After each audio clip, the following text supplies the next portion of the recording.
Незабаром Михайла Грушевського обирають головою наукового товариства імені Шевченка. З того часу він очолюватиме цю установу 16 років і видаватиме науковий збірник «Записки НТШ». Саме він почав перетворювати НТШ в академічну установу світового рівня, і це за умов, коли Україна ще не мала власної державності. Навколо голови товариства почали об'єднуватися однодумці, яких називали фамілією Грушевського.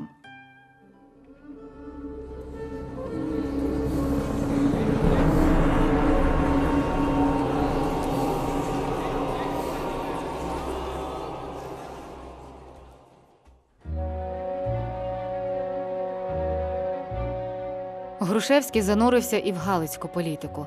Він надумав замирити народовців Барвінського і радикалів Франка. Він діяв за власним планом. Кращого співробітника для НТШ, ніж Іван Франко, годі було й шукати. Грушевський розумів, що той має віддавати свій талант на українську, а не на польську чи німецьку культуру. І Франка, попри шалений опір народовців, було таки обрано членом НТШ, де він очолив філологічну секцію. Грушевський взявся за реформування НТШ. Франко описав Борисові Грінченку до Києва. Треба було справді подивитися того чоловіка, як у нього вистачало енергії і пам'яті, щоб заглянути усюди і всюди подбати за точне і відповідне виповнення обов'язку. Відкриття бібліотеки, музею, книгарень, збирання архівних матеріалів, сотні наукових видань, що надсилалися у бібліотеки світових академій. Усе це і чимало інших проєктів було результатом несипучої праці Грушевського.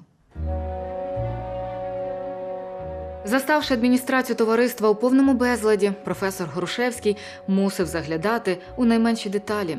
Сваритися з директором друкарні, зі слугами, наборщиками, заглядати в бухгалтерію і рахунки, в укладання балансу. Усюди він вносив свою залізну витривалість, бистрий розум і дисципліну, і нажив собі ворогів. Саме в цей час Михайло Грушевський починає писати свою фундаментальну працю «Історія України Руси». Перше монументальне дослідження української історіографії від найдавніших часів.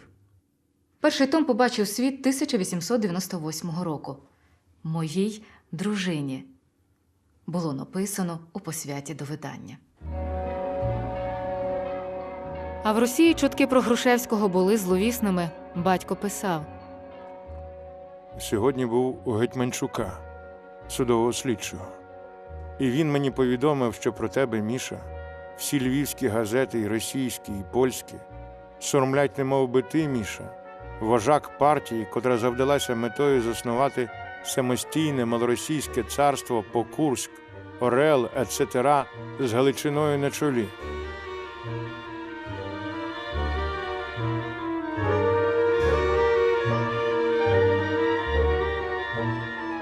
У мене, мій голубчику, волосся стало дибке, коли мій співбесідник заявив, що буцімто за тобою слідкують, можуть тебе схопити і так далі.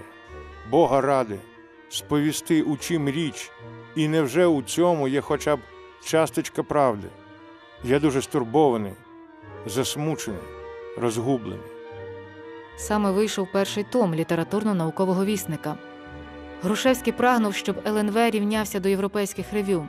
Редагували часопис Грушевський, Франко, Гнатюк та Маковей і зібрали на його сторінках літературний цвіт з Надніпрянщини, Галичини та Буковини.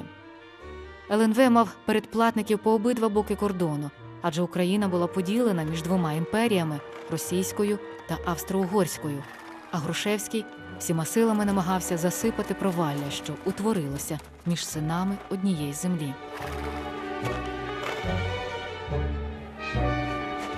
Згодом науковому товариству стало затісно в його приміщенні.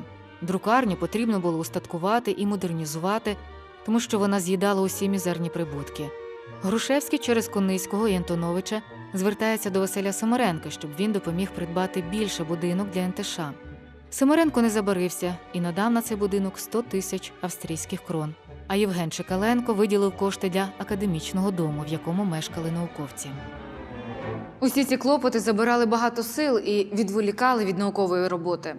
Тим часом в університеті навколо Грушевського почали гуртуватись молоді наукові сили. Історія батьківщини та ще й викладання рідною мовою заохочувала молодь до науки. вони разом пізнавали Україну.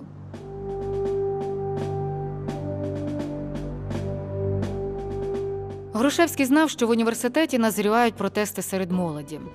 Студенти-українці з усіх підавстрійських університетів вимагали українського університету у Львові, цілком українського, а не кілька кафедр.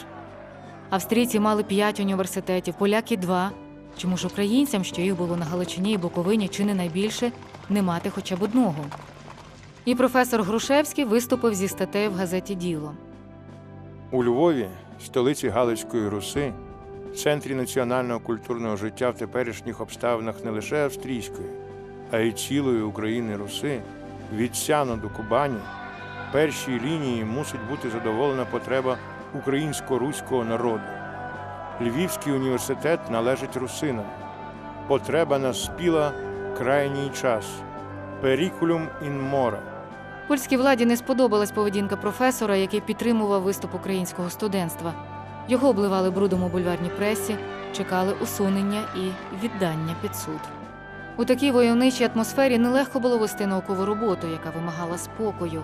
Нервові навантаження викликали хвороби. Одного разу Михайло дістав від Володимира Антоновича стривоженого листа. Дуже засмутила відомість про ваше нездоров'я. Дивлячись на огромну діяльність вашої праці, вам би треба йти менш усиленим темпом. Менш успішним темпом. Легко радити. До всякої дрібниці потрібно руки голови.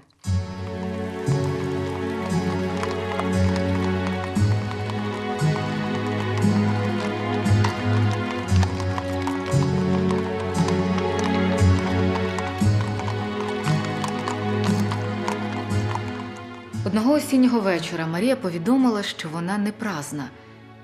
Віднині, якщо подаруєш мені нащадка, я буду найщасливішим у світі. А якщо буде дівчинка? Все добре, що Господь дасть. Зорі яскравіли над ними у нічному небі, даруючи надію на будучність.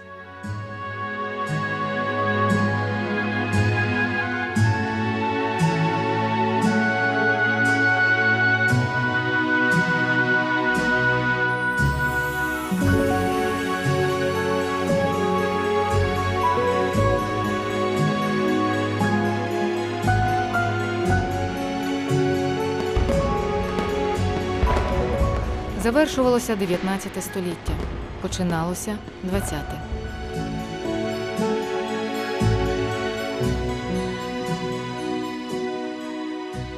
Найщасливішою подією у житті Грушевських стало народження доньки Катерини 21 червня 1900 року. Пологи були важкими, і лікарі винесли вирок, що у Марії більше дітей не буде. Дівчинка народилась хворобливою. Тож Марія відмовилась від вчителювання і повністю присвятила себе дитині. Та увага і турбота Марії були не лише для доньки, але й для чоловіка. Від самого початку подружнього життя Марія стала помічницею в наукових працях Михайла. Вона переписувала деякі рукописи, допомагала упорядкувати картки виписки латиною, грецькою, німецькою, французькою, англійською, польською, церковнослов'янською, сотні й тисячі шпаргалок.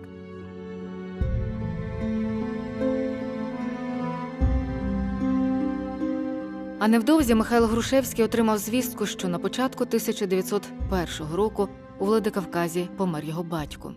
Усі клопоти про стареньку матір, про сестру Ганну, в якої не ладилося з чоловіком, про брата-студента Олександра, тепер лягли на його плечі.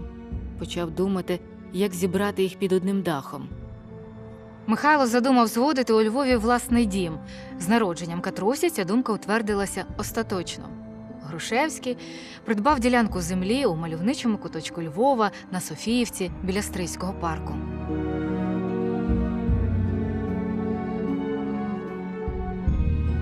А сусідом Грушевських став Іван Франко.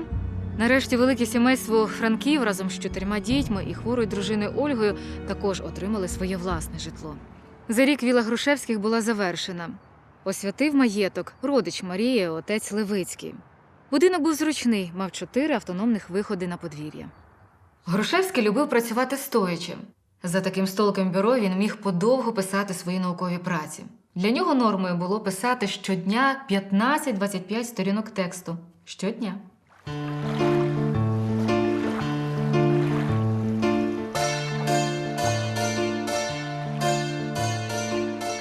1904 року Франко з Грушевським їдуть до весняної Італії. Ця поїздка планувалася давно. О, ця розкішна, хоча й коротка подорож, вся у бризках Венеція, Мікеланджелова Флоренція і нарешті Рим, Ватикан. Мандри по музеях, які Франко називав блуканнями двох варварів у Римі. Оце, пане професоре, підсвідомо шукаємо у Римі слідів наших предків. І знаходимо. Статуя вмираючого гладіатора, пане докторе, надихнула Сенкевича на роман «Кво Вадіс». Він вважав, що це предок слов'ян. Пробули в Італії разом 9 днів і 10 ночей.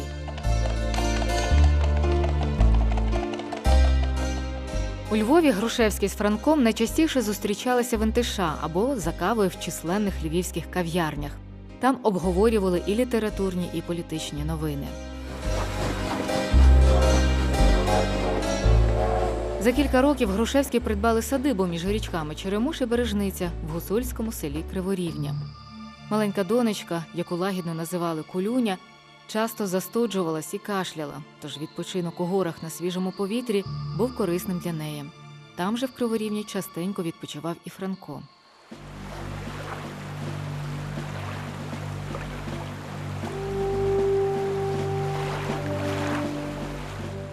Наприкінці 1898 року у Львові гучно відзначили ювілей Енеїди Котляревського – століття української літератури.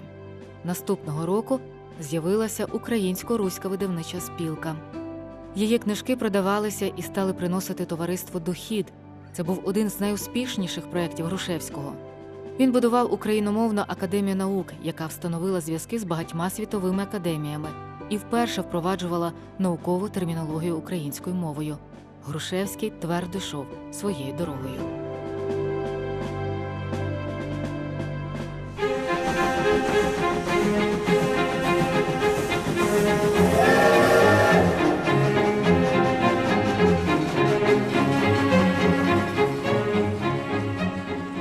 – 1903 року Михайла Грушевського запросили до Парижа прочитати курс лекцій «Очерк історії українського народу» в Російській вищій школі суспільних наук. Його виклад відрізнявся від російської імперської науки. Грушевський стверджував, що київський період України-Руси – наш, український, а москалям треба починати свою історію від Московського князівства.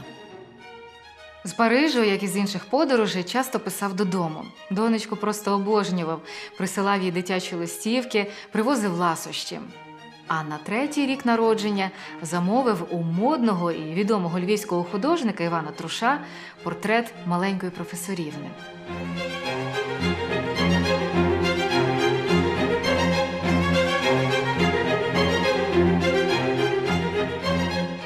Минало 10 років творчої праці Грушевського в Галичині.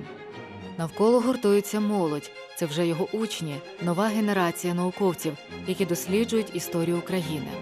Іван Франко жартома називає їх 12 апостолами Грушевського.